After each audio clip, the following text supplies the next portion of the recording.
Good afternoon, fellow ruminators. Welcome back to another session, Rumination with Andrew. And today we are going to look at, the whole concept with Maduro, right? What is happening with President Maduro and also Jimmy Cherizier from of Haiti. Now, that's the topic that we are going to look at in this afternoon's discussion. And I'm going to be joined again by Fred um, Corbin, and I will be letting him in very soon. So our topic here is the fact that there have been bounties on the heads of these two individuals, Jimmy Cherizier and President Maduro.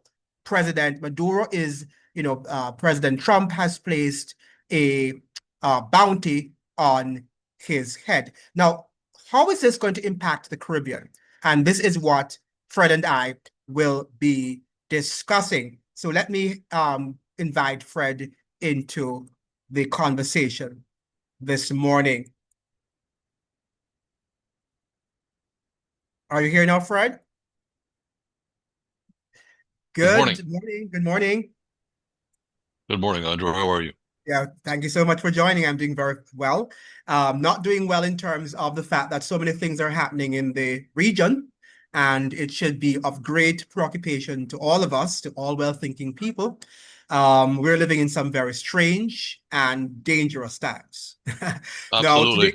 yes, yes, yes. Now, Fred, we are going to look at the whole Maduro case and Jimmy Cherizier, and these are two people in the region. Even though we can technically say that Venezuela is in Latin America, but we can say that part of Venezuela is like Caribbean, belongs to our territory. Now, who is Nicolás Maduro and why is the US so obsessed with this president? And we know that he has been in the news for a long time, maybe now what, for years? Why is the US so obsessed with Nicolás Maduro? Well, that's an extremely good question, Andrew. And I think that that's a question that most of the region is asking, and has been asking for a very long time. But we have to remember that historically, the United States of America has dictated the policy or did dictate the policy in Venezuela for many, many years, from the early Yes. 1950s after the end of the Second World War. Mhm. And the reason for this is that they recognized from very early on that Venezuela was extremely rich natural resources in oil and gas, and Yes. this supported um, the ability of the United States of America to bring about the Inter-American Treaty of Reciprocal Assistance. Mhm. This was first put in place at the end of the Second World War in 1947, which was not, the background is basically the Rio Treaty. The Mhm. Rio Treaty, which was signed in 1947 and entered into force in 1948, is basically a collective security pact among 19 of the 35 countries in the Western Hemisphere. So what we have to look at is that the United States ratified this treaty in 1947, and Article 3 of the treaty basically asserts that any armed attack or the state against American states shall be considered an attack of American states and so on and so forth. Now, the Inter-American Treaty of Reciprocal Assistance was basically put in place in 2019 when the United States of America finalized the economic assassination of Venezuela. Mm. Mm. Okay? And the reason that the economic assassination happened was because the former president of Venezuela, Hugo Chavez, Yes. directly directly called out the United States of America for their involvement and direct complicity and funding of the narco industry Yes. within Venezuela via the Colombian border. Mhm. Okay, so Colombia was basically a captured United States proxy. Okay, and that's where you saw the FARC guerrillas fighting against the government. And this was in support of the narco industry, which was controlled from Washington and the City of London. As I said in my documentary, the documentary that I sent to you called The Spider's Web, Yes. these are the men in the pinstripe suits and the ties that took over the narco industry as a corporate entity. It was no longer run by hodgepodge gangs and stuff operating out of the jungle. Yes, it was still in the jungle, but it was now become a corporate entity. And the reason that Nicolas Maduro has become the enemy of the state of the United States is because he has reinforced and has actually stepped up the ability of Venezuela to take control of its internal affairs and move Away from the completely West. away from the United States hegemony that Mhm. seeks to reinforce and continue the cash flow coming out of Venezuela through narco industry. Okay? Yeah, and That's not the bottom only line. and not only U.S. Hegemony, but because we understand that the Europeans also in Great Britain, right, that they seized a lot of Venezuelan assets, didn't they? That's correct. Not only that, upon the the the so-called crisis in Venezuela in 2019, the United Hmm. States State Department froze Yes, bro. almost $60 billion in Venezuelan assets Hmm. in the United States Treasury, the Yes. Securities and Exchange Commission. Hmm. And this basically shut down Venezuela's ability to operate. And Yes. what did it do? What did it do? All it did was drive Maduro to the east. And that has resulted in Nicolas Maduro and President Putin of Russia signing an economic partnership cooperation agreement in June of 2024. Yes. What the US was hoping though is they were hoping that with the starvation that it would have caused its people, because many of them have left the country, that they would have risen up against Maduro. But it doesn't seem like that happened. And so the No, US is sort of clamping down because the people have not risen up against their own government, as the US was precisely. anticipating. Yeah, and not only that, we have to recognize that when the United States wants to build a narrative of regime change, they always put a bounty on the person's head. Correct. And this is reinforced in the narratives that in the countries that they have proxy governments involved in. You're seeing it pop up in the media in Ecuador and Paraguay and so on, and throughout the smaller countries of Latin America and Argentina and so on, because that's where they have influence. So if they Hmm. put a bounty on someone's head and they have a sign and a target on their back, then they galvanize the media to support the narrative and so on, Correct. going forward Correct. for regime change. And that has happened throughout history. They did Yeah, it but in yeah. They did it in Honduras, they did it in Panama, they did it in Hmm. Iraq, they did it in Syria. Hmm. This is the modus operandi. Correct. But that while that is true, we can't underestimate them because didn't they depose that president in Bolivia? What's his name again? Recently was 2019 also, right? They deposed him from office. The Yes, that's Democratic correct. elect. What Yeah, was his name again? I can't Yeah, remember his yeah, name. from Bolivia. He was the first indigenous president Yes. of Bolivia, and he was deposed in 2019. So while they do that, we can't underestimate them because eventually they achieve their agenda. And as you have already said, Fred, a lot of times it's internally done where you have enemies of the state, internal enemies, and they turn you over to your real enemy, to the real enemy. That- Now, is Maduro, from your perspective, Fred, a terrorist and linked to drug trafficking, as has been alleged by Pam Bondi and the U.S. military industrial complex? I think you probably answered that. But just to, reinforce that point to the audience that Latin America is not in control of the drug trade.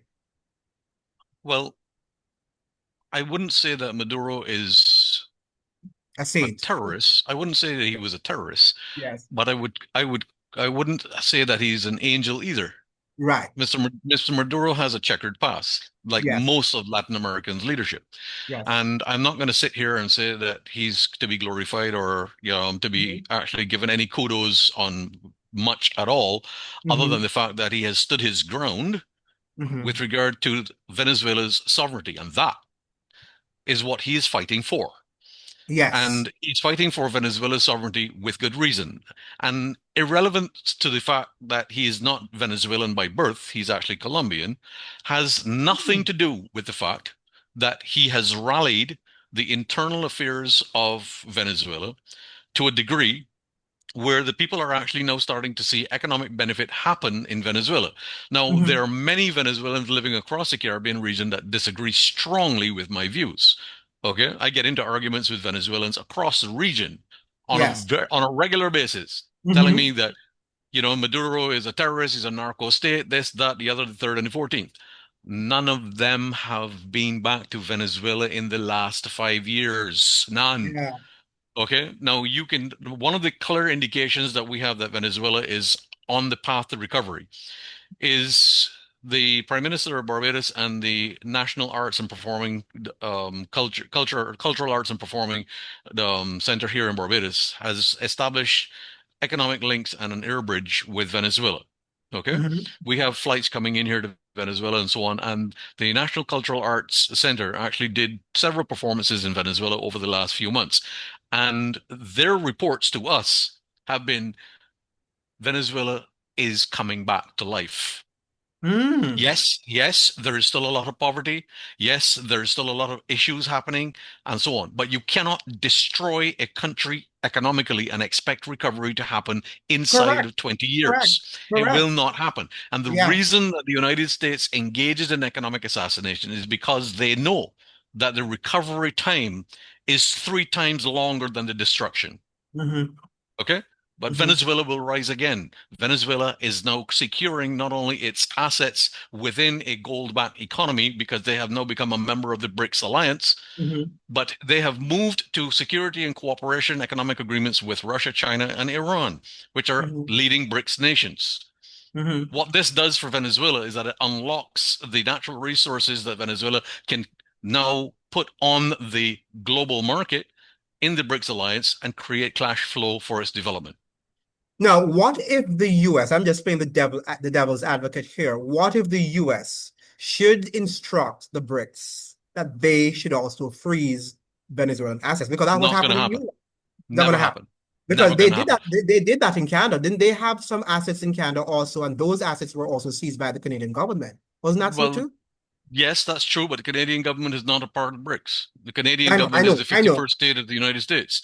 I know, So, I know, but I'm saying England and other parts of the European Union, assets, I think in Spain also, assets were seized yeah, at the instruction, at the behest of the United States. So yeah, I'm that's true. just being the devil's advocate here. That can never happen in BRICS, and I'll tell you the reason why.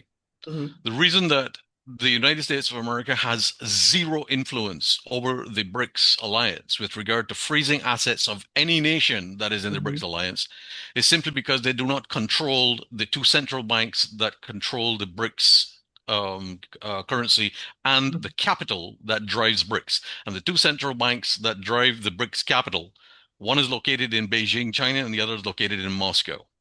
Okay. Like, in addition to that, the United, the United banks within Russia itself have exited the Rothschild banking system. The Mhm, Rothschild banking system no longer exists in the Russian Federation. mhm. You have no more influence. So to say that the United States of America is going to instruct the Security and Exchange Commission or the central banks and the large financial institutions within the Western Hemisphere to seize assets of Venezuela or to any other country within the BRICS alliance is never going to happen. Were you listening to the news when Trump came into power in January, in which he was threatening the BRICS that if they dared to dethrone the dollar, to leave the dollar, to not to use the dollar, that what he was going to do, was going to impose all of the tariffs on them. And it doesn't seem like this. It seemed to me that they backed down because didn't they want to replace the dollar with like their own currency? The BRICS currency? Well, what a lot of people have missed the boat on is that the United States dollar was out the door long before President Trump ever became president. Yes. Not only that, but BRICS has nothing to back down from because they had Mhm. already published and printed copies of their own currency before Donald Trump took the presidency in January of 2025. Right. Not But only they that, want to but replace it with the dollar, right? They wanted to no, no, no, trash the no, no, dollar. no. The BRICS alliance has no express deliberate purpose of replacing. They have never said we are going to replace the United States dollar with the BRICS currency. They've never Mhm. said that. What they have done is that they have sold their debt interests in the United States dollar and replaced it with the BRICS alliance gold-backed currency of their own.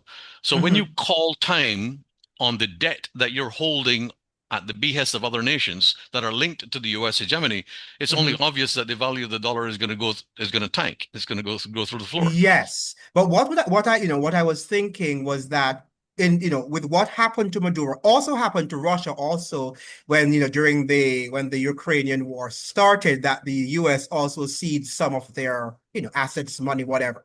Now, if Hmm. they don't have their monies or their assets in US dollar, then it means therefore that US cannot impose upon them any sort of, it can't freeze their assets. But if they have it in US dollars, then their assets can be frozen.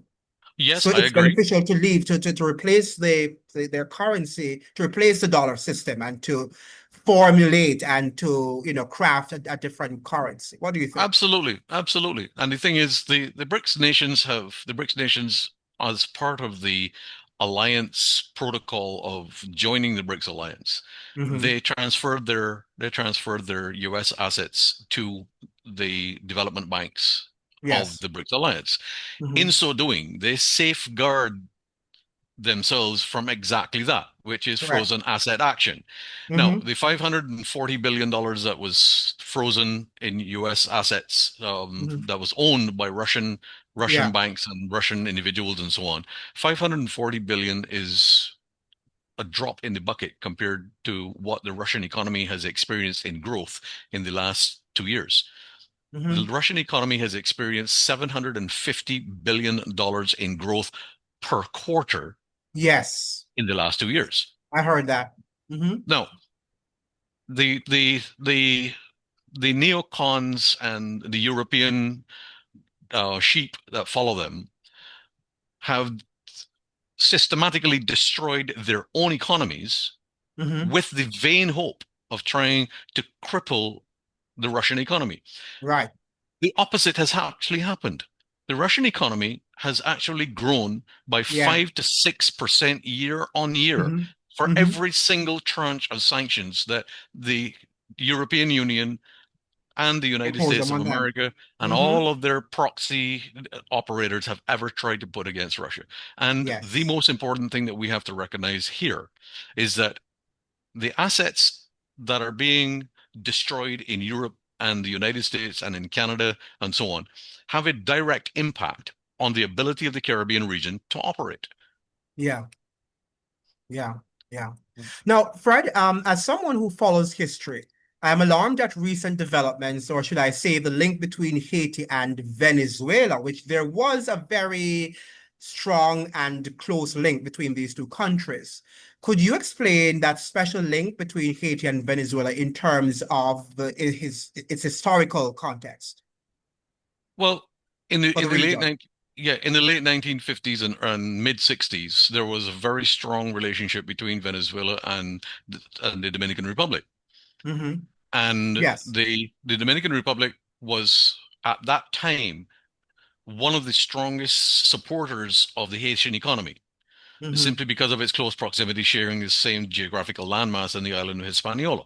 Hmm. One of the key um, things to understand about the relationship between Venezuela and the Dominican Republic is that the U.S. interest in both countries began to waver.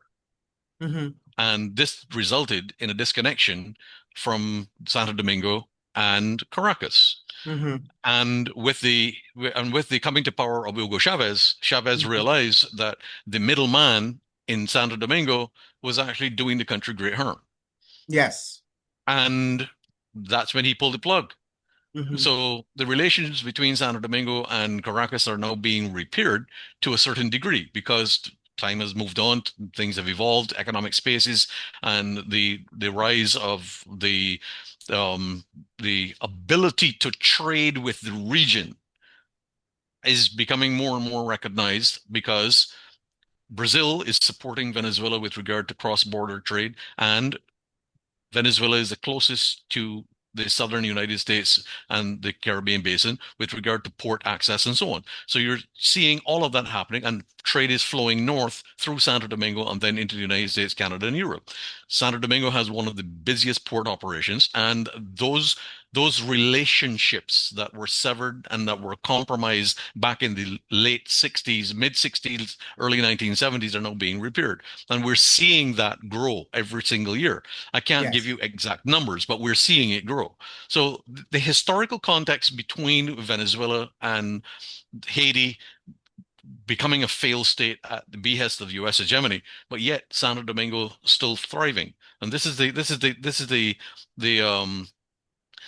this is the paradigm that we have to understand. And a lot of people have asked me the question, how is it that one half of a piece of geographical real estate can be rolling in money with the most advanced infrastructure, beautiful hotels, thriving economy, happy people, and on the other side is a war-torn nation where everybody's fighting for survival? correct. And this question comes straight back to the input of the United States hegemony and their control mechanisms that they put in place for the region. And let's call a spade a spade. The United States of America has traditionally used the financial sword of Damocles in order to control the region. Yeah, yeah. Now, I was thinking along the lines of the Bolivarian sort of project and the fact that it was Simon Bolivar who went to Haiti to sort of Yeah, get arms to go back to Venezuela to free the Venezuelans. And now we have where Venezuela is almost becoming like a second Haiti in terms of, well, it's not there yet, of course. But we know that because of the US's, imposition of of restrictions on the economy, that it has suffocated to a large extent the Venezuelan economy. They're doing the same thing to Haiti. Remember now that also Venezuela had lots of gangs and it was very violent in recent times. We see the same thing happening also in Haiti. Why do you think the United States is really clamping down on these freedom-loving peoples of the world who really set the pace for Latin American and Caribbean freedom? well, you have to recognize that the United States of America does not want to lose its control over the Caribbean region Yes, because from a military perspective, the Caribbean region is access to the soft underbelly of the United States empire. yes, And if you cede control of the Caribbean to other intrastate actors, as well as potential world powers, you expose the southern United States as well as a strategically important Panama Canal, which President Trump has already taken control of. mhm, And at the end of the day, this is where historically the threat to the United States of America was perceived in the Bolivarianist regime. So where you see Simon Bolivar actually going into Haiti to secure weapons for his own freedom fighting, who was the manufacturer of those weapons? The the United US. States of Yeah, America. yeah, And that still is the case today. That yeah, still is the case today. yeah. That's a good Now, point. now, Jimmy Cherizier, who is fighting as a freedom fighter for Haiti, but yet is, indicted by the United States of America. And look at the how the United States of America spins an indictment for global recognition. Okay, just look at this. Cherizier and a U.S. associate. This is the indictment states. Cherizier and the U.S. associate sought to raise funds in the United States to bankroll Cherizier's violent criminal enterprise, which is driving a security crisis in Haiti. Yes, No, and the Assistant Attorney General for National Security, John Eisenberg, goes on to say the National Security Division does not tolerate criminal gang fundraising in the United States and will continue to pursue those who enable Haiti's violence instability. Now, yeah, hang on a second. Hang on 1 second. 1 second. Let's just back up there. Sought to raise funds in the United States to bankroll Cherizier's violent criminal enterprise. Um, Who's funding the weapons supply? The United States of America. Yeah. Not only Yeah. that, National Security Division does not tolerate criminal gang fundraising. Now let's stick a pin right there. Um, can we ask a question, please? The American Israel Public Affairs Committee actively supports 361 Democratic and Republican candidates to the tune of $53 million a year. Yeah. Who's fundraising for who? AIPAC is funding a genocide in Israel Yeah. via the United States taxpayer, but yet you want to indict a freedom fighter of Haiti, Cherizier, because he's allegedly trying to bankroll a violent criminal enterprise. Who is the violent criminal enterprise? Yeah, but why The haven't they caught Cherizier when you've had lots of, I wouldn't say lots of, but you have several media outlets, including the major media outlets of the United States, journalists, who have been to Haiti and have interviewed him. Now, I'm going to ask you a question, really. Do you think Cherizier, if he was working against the United States and he was this freedom fighter, he would be exposing himself to these legacy to journalists from these legacy media houses who work along with the CIA, who would know where he is located and be able to arrest him and to apprehend him? Is this just a smoke screen that they're playing with our minds? I Of don't think course, Andrew. Cherizier is real. Yeah. Of course, Andrew. You also have to ask yourself the question: is Cherizier a controlled opposition in order to give the United States the narrative building enterprise for Yeah, re-entry into Haiti on a military footing? absolutely. Why do you Absolutely. why do you have to allocate $200 million to the building or the renovation of the second largest United States embassy in the world, Yes. which is already established in Haiti, Right. under the cover of what? Right. More weapons smuggling, Right. more operations in support of the United States intervention and the further destabilization of our Haitian brothers and sisters? Come Right. on. Now, back on with security in the Caribbean, Trinidad reported yesterday that they will be canceling all independence celebrations this year due to violence. Isn't this a violation of the Trinidadian constitution? And what are we doing? Is this a soft lockdown? I don't like what I'm hearing from that sort of news. What do you think? Well, I don't think that the Prime Minister of Trinidad and Tobago would be taking such action unilaterally. Now, she has taken serious action against the criminal enterprise that still exists within Trinidad and Tobago. Mhm. And one of the things that we have to recognize about what is happening in Trinidad and Tobago is that one thing that we know for certain is that the Prime Minister of Trinidad and Tobago has not declared by parliamentary declaration the reinstitution of the Trinidad and Tobago Constitution. Mm. Okay? Mm. It is, But I but mean, but but, but Fred, independence for all of us, for whatever it is. I'm not into this hype and all of that stuff, but it is something that gives our people some amount of pride, national pride.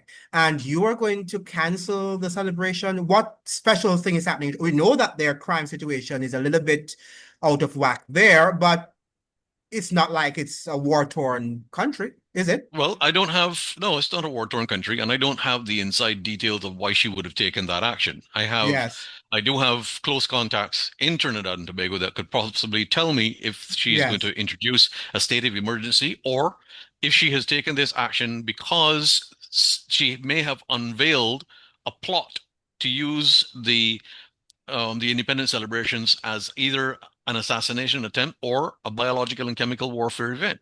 Okay. Remember, remember, when you have independence celebrations, you have a lot of people getting together for, Yes. parties and so on and so forth. And Mm-hmm. a biological warfare terrorism or bioterrorism act can very easily be implemented. Now, Mm-hmm. if the security services of Trinidad and Tobago have unveiled some such plot, whether it be bioterrorism or an armed uprising or something like that, Mm-hmm. then, in my honest opinion, if the Prime Minister of Trinidad and Tobago deems it necessary to cancel the independence celebrations, she must give the people a valid reason so that the Yes. people are fully aware Yes. of that situation. Now, Yes. I have not received any such notification from any of my Trinidad contacts, and I'm certain that if It that came in the Guardian newspaper yesterday. It was reported in the Guardian newspaper yesterday. okay, well Trinidad that's fine. Guardian. That's fine. Yeah. So Yeah.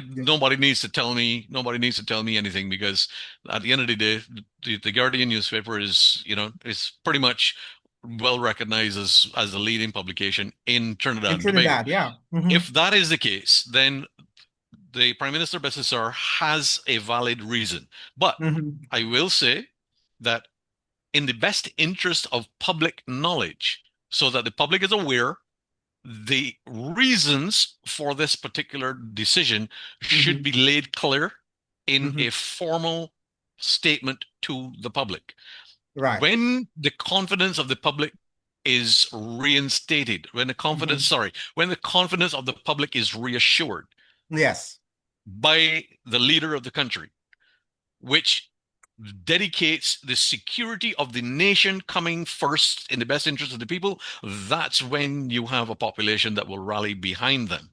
Right. You're correct. If you try to keep things swept under the rug and try to keep things too quiet and so on and so forth, you end up disenfranchising your population. That's precisely what happened with the entire COVID fraud pandemic.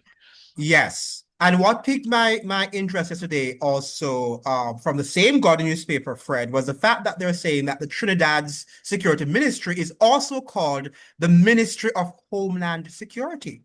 I never knew that. They call their Ministry of Security now the Ministry of Homeland Security. That sounds to me like a U.S. operation. Well, the United States is not building a $400 million embassy in Trinidad for nothing. Okay? The United States of America has very clearly indicated that Trinidad and Tobago will be one of their focal points in the Caribbean region. Oh. 400 million US dollars is allocated to a brand new building within um, in Trinidad, and Mm, that construction has already started. We know this for sure because we've already yeah. seen the equipment being moved in, and a military engineering team has already been deployed into Trinidad. We have video evidence of that, of the equipment being transported from the port to the actual site where the construction is going to happen. And I've said before, and I will say again, what we see happening in Trinidad is the preparation or the potential preparation for regime change in Venezuela. However, Mm. the United States of America has to think very, very clearly with regard to what happened 2 days ago in Alaska. Hmm. When President Putin met President Trump, it was, as I said in my podcast yesterday, it was one of the most successful trust building Hmm. operations in our recent history. Yes. What is the United States of America going to do with this trust building situation? Are they going to further try to maneuver themselves around a situation which clearly implicates the United States of America in regime change, not only in Ukraine, but in other countries of the world, and has been going on for the last 50 years?